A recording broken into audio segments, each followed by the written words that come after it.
అందరికీ నమస్తే. నేను Aruna. Welcome to our channel Aruna's kitchen. ఈ రోజు మనం రెస్టారెంట్ స్టైల్లో పర్ఫెక్ట్ వెజ్ దమ్ బిర్యానీ ఎలా చేయాలో చేసి చూపిస్తాను. వీడియో స్కిప్ చేయకుండా ఫుల్ రెసిపీ చూడండి. చాలా టేస్టీగా ఉంటది. ఇంట్లో ఉన్న ఇంగ్రీడియంట్స్ తోనే స్టెప్ బై స్టెప్ ఈ టిప్స్ ఫాలో చేస్తే మీరు కూడా పర్ఫెక్ట్ దమ్ బిర్యానీ నేర్చుకుంటారు. మీరు వీడియో స్కిప్ చేయకుండా ఫుల్ రెసిపీ చూడండి. చాలా బాగుంటదండి వెజ్ దమ్ బిర్యానీ. దీంట్లో అన్ని వెజిటబుల్స్ వేస్తాం కాబట్టి చాలా టేస్టీగా కూడా ఉంటది. ఏదైనా అకేషన్ ఎప్పుడు కానీ ఫెస్టివల్ టైంలో ఎవరైనా గెస్ట్ వచ్చినప్పుడు ఇలాంటి రెసిపీ చేసి పెడితే చాలా ఇష్టంగా తింటారు. అంత టేస్టీగా ఉంటదన్నమాట. మీరు తప్పకుండా ట్రై చేయండి. ఇది ఎలా వచ్చిందో నాకు కామెంట్ చేయడం మాత్రం మర్చిపోకండి. నేను స్టెప్ బై స్టెప్ ప్రాసెస్ చూపిస్తాను మీకు. నేను ముందుగా దీనికోసం ఆనియన్స్ 2 పెద్ద సైజ్ తీసుకొని ఇలా నిలువుగా కట్ చేసుకున్నానండి. వీటిని మనము క్రిస్పీగా ఫ్రై చేసుకోవాలి. దమ్ బిర్యానీ అనగానే మనకి ఆనియన్స్ అనేది కంపల్సరీ కావాలన్నమాట. వీటిని గోల్డెన్ కలర్ వచ్చేదాకా ఇలా క్రిస్పీగా ఫ్రై చేసుకొని పక్కన పెట్టుకున్నాను. నేను 2 గ్లాస్ బాస్మతి రైస్ తీసుకుంటున్నాను. ఇది గ్రాముల్లో 700 గ్రాములు ఉందండి. దీన్ని నీట్గా 2-3 టైమ్స్ వాష్ చేసుకొని 40 మినిట్స్ నానబెట్టుకుంటున్నా. అట్లీస్ట్ మీరు 30 మినిట్స్ అయినా నానబెట్టుకోండి. రైస్ ని కూడా పక్కన పెట్టుకున్న తర్వాత 1 లీటర్ వాటర్ వేసుకొని ఆల్ వెజిటేబుల్స్ నేను హాఫ్ బాయిల్ చేస్తున్నాను. 2 బంగాళదుంపలు తీసుకున్నాను. ఒక పెద్ద క్యారెట్, హాఫ్ కప్ బీన్స్ తీసుకున్నాను. నేను కొంచెం పెద్ద సైజ్ లోనే కట్ చేసుకున్నానండి వెజిటేబుల్స్ అన్ని. చాలా టేస్టీగా ఉంటది. దీంట్లోనే 1/2 టీ స్పూన్ పసుపు, 1/2 టీ స్పూన్ సాల్ట్ వేసుకున్నాను. ఇవి 30 మినిట్స్ బాయిల్ అయిన తర్వాత వెజిటేబుల్స్ క్యాలీఫ్లవర్ వేసుకున్నాను. క్యాలీఫ్లవర్స్ కొంచెం పెద్ద సైజ్ లో కట్ చేసుకోండి. నేను ముందుగా వేయడం వల్ల క్యాలీఫ్లవర్స్ అనేవి త్వరగా ఉడికిపోతాయి, మెత్తగా అయిపోతుంది అని చెప్పి నేను కొంచెం బాయిల్ అయిన తర్వాత వేసాను అనమాట. దీంతో పాటు నేను బఠానీలు వేసుకున్నాను. వీటన్నిటిని 50% బాయిల్ చేసుకున్నానండి. బాయిల్ చేసుకున్న తర్వాత వాటర్ అని వడగట్టేసి దీన్ని నేను బిర్యానీ ఏ గిన్నెలో వండుతున్నానో ఆ గిన్నెలో పెట్టుకున్నాను అన్నమాట వెజిటేబుల్స్ అన్ని. దీంట్లో మసాలాలు వేసుకుంటున్నాను. 2 బిర్యానీ ఆకులు, 1 స్టార్ పువ్వు, సాజీరా, 2 యాలుకాయలు, ఒక 1 ఇంచ్ దాల్చిన ముక్క వేసుకున్నాను. అలానే లవంగాలు 4, మిరియాలు 4 వేసుకున్నా. 1 స్టోన్ ఫ్లవర్ వేసుకున్నాను. 1/2 కప్ ఏమో ఫ్రైడ్ ఆనియన్స్ వేసుకున్నా. దమ్ బిర్యానీకి పుదీనా, కొత్తిమీర కంపల్సరీ.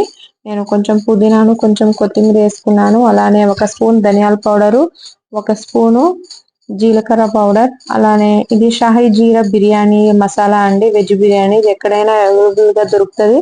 చాలా టేస్టీగా ఉంటది అనమాట. అది 1 స్పూన్ వేసుకున్నాను.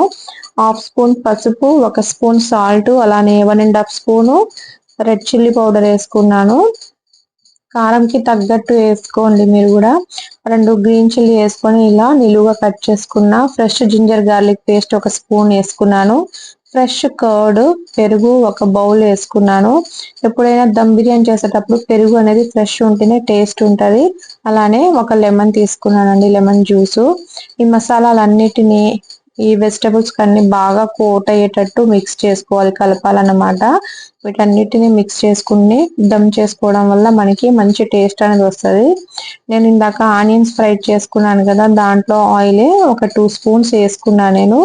ఈ మసాలాని కలిపిన తర్వాత మీరు కొంచెం టేస్ట్ చేసుకోవచ్చు. ఉప్పు కారం ఏదైనా తక్కువ ఉంటే ఈ టైంలో అడ్జస్ట్ చేసుకోవచ్చు అండి. అలానే నేను 2 స్పూన్ నెయ్యి వేసుకుంటున్నాను. ఇలా నెయ్యి వేయడం వల్ల మంచి టేస్ట్ వస్తుంది. ఇది పర్ఫెక్ట్ రెసిపీ అండి. మీరు మాత్రం అసలు వీడియో అనేది స్కిప్ చేయకండి.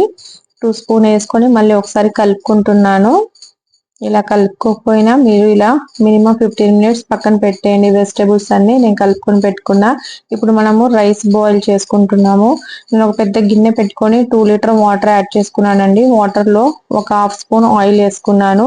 ఇలా ఆయిల్ వేయడం వల్ల రైస్ అనేది మనకి కొంచెం పొడి పొడిగా వస్తుంది.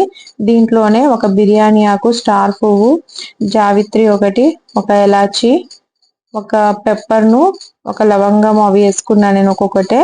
పెద్ద ఇలాచి కూడా వేసుకున్నాను. దీంట్లో హాఫ్ ముక్క లెమన్ జ్యూస్ పిండుకుంటున్నా. ఈ లెమన్ జ్యూస్ వేయడం వల్ల రైస్ అనేది తెల్లగా ఉడుకుతుంది అనమాట, బిర్యానీ రైస్. అలాగే సాల్ట్ టేస్ట్ తగ్గట్టు వేసుకుంటున్నాను. మనము ఈ వాటర్ టేస్ట్ చేస్తే సాల్ట్ అనేది కొంచెం ఉప్పుగా తగలాలండి. అప్పుడే మనకి బిర్యానీకి పర్ఫెక్ట్ టేస్ట్ అనేది వస్తుంది. అడ్జస్ట్ చేసుకోవచ్చు. ముందుగా మనము మసాలాలను కలుపుకున్న వెజిటేబుల్స్ లో నేను బాయిల్ చేసుకున్న వెజిటేబుల్ వాటర్ ని యాడ్ చేస్తున్నాను. 1 చిన్న బౌల్ వాటర్ వాటర్ యాడ్ చేసుకుంటున్నాను నేను. ఒకసారి దీన్ని మొత్తం కలిపేసి ఇప్పుడు నేను రైస్ 3 లేయర్స్ గా వేసుకుంటానండి. పర్ఫెక్ట్ దమ్ బిర్యానీ అంటే మనం లేయర్ వైజ్ గా వేసుకోవాలి. అప్పుడే ఈ వెజిటబుల్స్ రైస్ అంతా మసాలా పట్టి మంచి టేస్ట్ వస్తుంది. ఇప్పుడు నేను రైస్ ఫస్ట్ లేయర్ ని నేను 60% ఉడికిందాన్ని తీసుకుంటున్నాను. ఇది ఫస్ట్ లేయర్ గా తీసుకుంటున్నా. 60% కుక్ అయింది. నేను కింద లేయర్ గా ఫస్ట్ వెజిటేబుల్ పైన ఫస్ట్ లేయర్ గా వేసుకుంటున్నాను.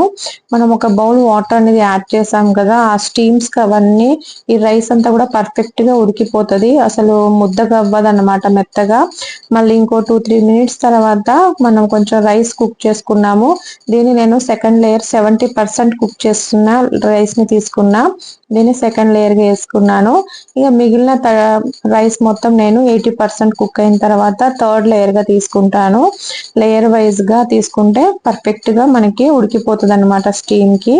ఇప్పుడు ఇది 80% కుక్ అయిన రైస్ అండి, మొత్తం తీసుకుంటున్నా. ఇక ఫైనల్ థర్డ్ లేయర్ గా వేసుకుంటున్నాను నేను. మీరు ఈ రైస్ లోనే కొంచెము సాజీరా గానీ కొత్తిమీర పుదీనా కూడా యాడ్ చేసుకోవచ్చు అండి. నేను ఇలా యాడ్ చేయలేదు, మీకు కావాలనుకుంటే యాడ్ చేసుకోవచ్చు. ఇలా రైస్ మొత్తం వేసుకున్న తర్వాత పైనుంచి మిగిలిన ఫ్రైడ్ ఆనియన్స్, కొంచెం పుదీనా, కొంచెం కొత్తిమీర వేసుకుంటున్నాను. ఇలా పైనుంచి వేసుకోవడం వల్ల బిర్యానీ కూడా మంచి టేస్ట్ అనేది వస్తుంది. అలానే నేను పైనుంచి కొన్ని ఇలా జీడిపప్పులు తీసుకున్నానండి. జీడిపప్పులు వేసుకుంటున్నాను. ఇలా పిల్లలకి బాగా నచ్చుతుంది అనమాట, అందుకే జీడిపప్పులు వేసుకుంటున్నాను. మీరు స్కిప్ చేసేయవచ్చు. అలానే కొంచెం ఆరెంజ్ కలర్ ఫుడ్ కలర్ తీసుకున్నాను నేను. ఇది కూడా ఆప్షనల్ అండి. నేను పైనుంచి కూడా 2 స్పూన్ల నెయ్యి వేస్తున్నాను. నెయ్యి వేయడం వల్ల బిర్యానీ రైస్ అనేది చాలా టేస్టీగా ఉంటది. ఇప్పుడు నేను దీనికి మూత పెట్టేసి హై ఫ్లేమ్ లో 10 మినిట్స్ కుక్ చేసుకుంటాను. హై ఫ్లేమ్ లో 10 మినిట్స్ కుక్ చేసుకుంటున్నాను. నేను దీనికి పిండి ఏం పెట్టట్లేదండి సైడ్ కి, ఇలా స్టీమ్ బయటికి రాకుండా ఉండడానికి. నేను పైనుంచి కొంచెం వాటర్ నింపేసి ఒక గిన్నెలో వెయిట్ పెట్టేశాను అనమాట. ఇలా వెయిట్ పెట్టడం వల్ల కూడా మనకి స్టీమ్ అనేది బయటికి రాదు. ఇలా హై ఫ్లేమ్ లో 10 మినిట్స్ అయిపోయిన తర్వాత నేను ప్యాన్ పెట్టేసి ప్యాన్ పైన కూడా ఇంకో 10 మినిట్స్ మీడియం ఫ్లేమ్ లో కుక్ చేసుకుంటున్నాను. ఇలా మీడియం ఫ్లేమ్ లో 10 మినిట్స్ కుక్ చేసుకోవడం వల్ల మన దమ్ బిర్యానీ అనేది పర్ఫెక్ట్ గా వస్తుందండి. టోటల్ 20 మినిట్స్ లో బిర్యానీ అనేది రెడీ అయిపోతుంది. మళ్ళీ 10 మినిట్స్ తర్వాత చూస్తే చెక్ చేసుకోవచ్చు, ఇలా వాటర్ గా ఉందా తడిగా, అసలు మనకి స్టీమ్ అయితే తెలుస్తుంది కదా. నేను ఒక స్పూన్ సహాయంతో చెక్ చేసి తీసుకుంటున్నాను. ఇది క్లియర్ గా వచ్చింది అనుకోండి, మన బిర్యానీ అనేది పర్ఫెక్ట్ గా రెడీ అయినట్టు. చూస్తున్నారు కదా వీడియోలో చూపిస్తున్న విధంగా పర్ఫెక్ట్ గా రెడీ అయిపోయింది మన బిర్యానీ. నేను దీనికి పక్కన పెట్టేస్తున్నా. కొంచెం చల్లారిన తర్వాత ఒక 5 మినిట్స్ తర్వాత చూస్తున్నాను. ఇది మా కిడ్స్ స్కూల్ బాక్స్ అని చెప్పి ప్రిపేర్ చేశాను అనమాట, అందుకే కొంచెం ఎక్కువ టైం లేదు. మీరు ఇలా 10 మినిట్స్ 15 మినిట్స్ పక్కన పెట్టేస్తే అద్దం మొత్తం మంచిగా చల్లారిన తర్వాత చాలా టేస్టీగా ఉంటది. చూసారు కదా ఎంత పొడి పొడిగా ఉందండి బిర్యానీ. టేస్ట్ మాత్రం సూపర్ ఉంటది అసలు. ఒక్కసారి తప్పకుండా ట్రై చేయండి మీరు, మీకు తప్పకుండా నచ్చుతుంది. మీరు ట్రై చేసి ఎలా వచ్చిందో నాకు కామెంట్ పెట్టండి. ఈ అన్ని వెజిటేబుల్స్ చేసా కదా నేను, మీరు కొన్ని వెజిటేబుల్స్ స్కిప్ చేసినా కూడా పర్వాలేదండి. ఇంట్లో ఏది ఉంటే అది వెజిటేబుల్ తో కూడా మనము బిర్యానీ అనేది ప్రిపేర్ చేయవచ్చు. చూసారు కదా పర్ఫెక్ట్ గా వచ్చింది, సూపర్ ఉంటదండి. నేను ఎప్పుడు ఈ ప్రాసెస్ లోనే అన్ని బిర్యానీస్ అన్ని దమ్ బిర్యానీ రెసిపీ ఇదే చేస్తాను నేను. చాలా బాగుంటది. మీ దగ్గర ఏ వెజిటేబుల్స్ అవైలబుల్ గా ఉంటే ఆ వెజిటేబుల్ వేసుకొని చేసుకోవచ్చు. సేమ్ ప్రాసెస్ లో, చాలా సింపుల్ ప్రాసెస్ లో చేసుకోవచ్చు అనమాట. టేస్టీగా ఉంటది. మనము ఎప్పుడైనా స్పెషల్ అకేషన్ ఉన్నప్పుడు ఇలాంటి రెసిపీస్ చేసుకుంటే చాలా పిల్లలు ఇంట్లో ఫ్యామిలీ వాళ్ళు బాగా ఎంజాయ్ చేస్తారనమాట. చూసారు రెడీ అయిపోయింది. మీరు మాత్రం దీన్ని తప్పకుండా ట్రై చేసి ఎలా వచ్చిందో నాకు కామెంట్ పెట్టండి. నచ్చితే ఈ రెసిపీస్ లైక్ చేసి షేర్ చేసి సబ్స్క్రైబ్ చేసుకోండి. పక్కనే ఉన్న బెల్ ఐకాన్ కూడా క్లిక్ చేస్తే నా నెక్స్ట్ వచ్చే మంచి రెసిపీస్ కూడా మీరు తప్పకుండా చూస్తారు, మిస్ అవ్వకుండా. మీరు తప్పకుండా సబ్స్క్రైబ్ చేస్తారని చెప్పి నేను కోరుకుంటున్నాను. మీకు నెక్స్ట్ ఏ రెసిపీ కావాలో నాకు కామెంట్ పెట్టండి, అది మీతో తప్పకుండా షేర్ చేస్తాను నేను. రెసిపీ బిర్యానీ నచ్చిందా అండి? మీరు తప్పకుండా ట్రై చేసి ఎలా వచ్చిందో నాకు కామెంట్ పెట్టండి. బాయ్ అండి.